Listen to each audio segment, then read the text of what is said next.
شروع کرتا ہوں اللہ کے نام سے جو بڑا مہربان نہایت رحم والا ہے۔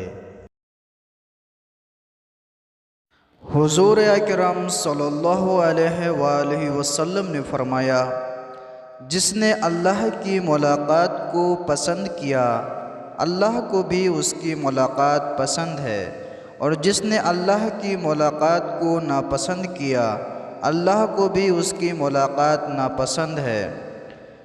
جو اللہ سے ڈرا اللہ ہر چیز کے دل میں اس کی ہیبت ڈال دے گا، اور جو اللہ سے نہ ڈرا اللہ ہر چیز کی ہیبت اس کے دل میں ڈال دے گا۔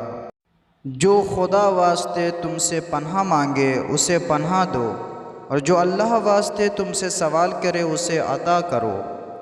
جس نے کسی کے عمل کو پسند کیا قطع نظر اس کے کہ وہ عمل اچھا تھا یا برا، وہ شخص اس کے اس فعل میں شریک ہوگا۔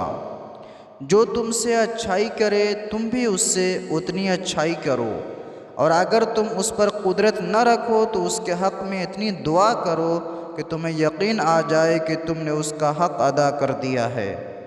جو کوئی کھانے کی طرف جائے تو آہستہ جائے۔ جس نے اس حال میں صبح کی کہ کسی پر ظلم کرنے کا ارادہ نہ ہو تو اس کے پچھلے گناہ معاف کر دیے جائیں گے۔ جو حیا کی چادر اتار پھینکے اس کی غیبت حرام نہیں ہے۔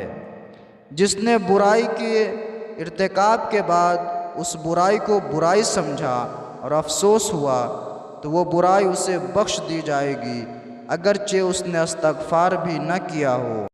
جس شخص سے کسی ایسے علم کا مسئلہ پوچھا گیا جسے وہ جانتا تھا لیکن اسے چھپا گیا، ایسے شخص کے منہ میں دوزخ کی لگام ڈالی جائے گی۔